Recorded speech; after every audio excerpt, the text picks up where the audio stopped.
आज एक दुःखद घटना समोर येते। प्रसिद्ध कीर्तनकार बाबा महाराज सातारकर यांचं निधन झालेलं आहे। वयाच्या 89व्या वर्षी त्यांनी अखेरचा श्वास घेतलाय। नवी मुंबईतील नेरूळ येथे आज सकाळी त्यांची प्राणज्योत मालवली। ज्येष्ठ कीर्तनकार बाबा महाराज सातारकर यांचं निधन झाल्याची दुर्दैवी बातमी समोर येते। बाबा महाराजांच्या निधनाने वारकरी संप्रदायावर मोठा आघात झालाय। वयाच्या 88व्या वर्षी वृद्धापकाळाने त्यांनी अखेरचा श्वास घेतलाय। ज्येष्ठ कीर्तनकार बाबा महाराज सातारकर गेल्या काही दिवसांपासून आजारी होते। नवी मुंबईतील नेरूळ येथे आज सकाळी त्यांची प्राणज्योत मालवली। दुपारी 3 वाजल्यानंतर नेरूळच्या जिमखान्याच्या समोर असलेल्या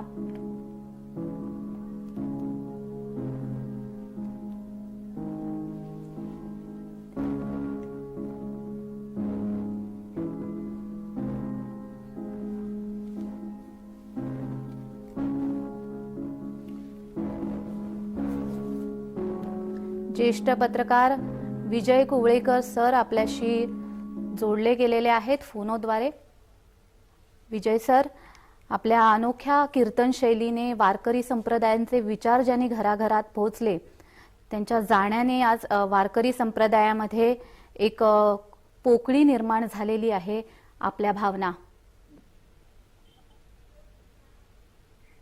बाबा महाराजांच्या निधनानं वारकरी संप्रदायातला खरोखरच एक मोठा दुवा आज निखळून पडलेला आहे। जी, बाबा महाराजांचे माझे अतिशय व्यक्तिगत आणि कौटुंबिक असे संबंध होते, त्यामुळे मी फार जवळून पाहिलंय की संतांची शिकवण सामान्य माणसापर्यंत अतिशय सहजतेनं, सुलभतेनं आणि रसाळ असे कीर्तन, प्रवचन, भाषण, लेखन अशा वेगवेगळ्या माध्यमांमधून पोचवण्याचं काम ते अखंडपणानं आयुष्यभर करत राहिले।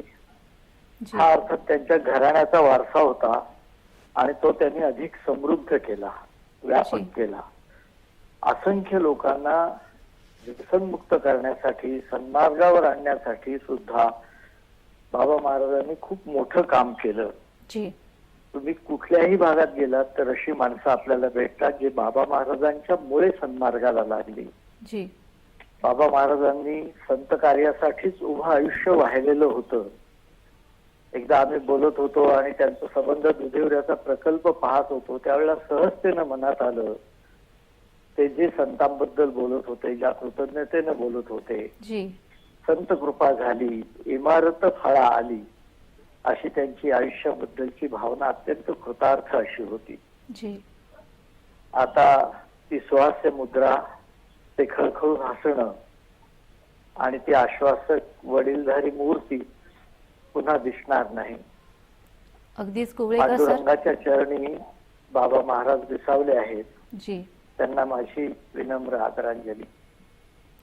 अगदीच कुवळेकर सर, त्यांच्या सोबतच्या काही आठवणी तुम्ही सांगू शकता का? आठवणी खरं म्हणजे इतक्या आठवणी मनात गर्दी करतात, पण असं अचानक एकदा आम्ही त्यांच्या घरी बसलो होतो आणि अतिशय सामान्य अशी काही माणसं आली। कोणीतरी म्हणालं महाराज गडबडीत आहेत किंवा महाराज आता भेटणार नाहीत। महाराज म्हणाले, अरे का नाही भेटणार, माणसांसाठी मी आहे। या प्रत्येक सामान्य माणसामध्ये मला पांडुरंग पाहता आला पाहिजे, हेच तर संत साहित्यातून शिकलं पाहिजे। ते जर मी शिकलो नसेन आणि माणसांनाच मी दूर लोटण्याचं काम करत असेल तर मी संतांच्या अभ्यासातून मी काय शिकलो? इतक्या सहजतेनं सामान्य माणसातही पांडुरंग पाहणं, जे जे भेटे भूत ते मानिजे भगवंत, ही वृत्ती मनात बाळगणं, अंगी बाळगणं, स्वभावात मुरणं, हे फार क्वचित घडतं। हे नुसते प्रवचनकार, नुसते पोपटपंची करणारे नव्हते, त्यांच्या वृत्तीत ते मुरलेलं होतं। अगदी सर, कीर्तनकारांच्या परंपरेमध्ये बाबा महाराज सातारकर यांचं काय वेगळं पण होतं असं तुम्हाला वाटतं? नाही, आता कसं आहे, प्रत्येक कीर्तनकार आपापल्या परीनं संत साहित्याने सद्विचार पोचवण्याचंच काम करत असतो. बाबा महाराजांचं वैशिष्ट्य असं होतं, एक तर प्रचंड गाढा व्यासंग होता. अगदी. त्यामुळे अक्षरशः एखादा विषय सांगताना त्यांना असंख्य संतांची वचनं अशी आठवायची आणि सहजगत्या ते सांगायचे. जी. ती सामान्य माणसाच्या भाषेत त्याला समजतील अशी सांगायचे आणि त्यांच्या स्वभावात एक मिश्किलपणा होता. अगदी. विनोदानं जीवनातली उदाहरणं घेऊन आणि माणसांच्या मनाला सहजतेने भिडेल अशा पद्धतीने ते सांगत, ही शैली अनोखी होती.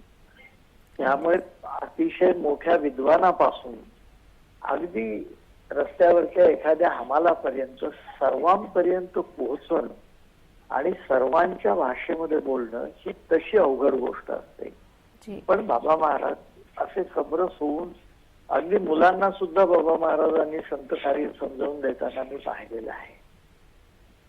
जी. ते समोरच्या माणसाच्या स्तरावरती त्याला समजेल अशा पद्धतीनं सांगणं, अवघड विषय सोपा करून सांगणं, हे बाबा महाराजांचं वैशिष्ट्य होतं.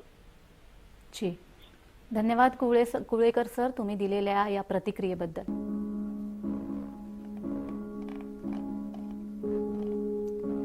ज्येष्ठ कीर्तनकार बाबा महाराज सातारकर हे गेल्या काही दिवसांपासून आजारी होते.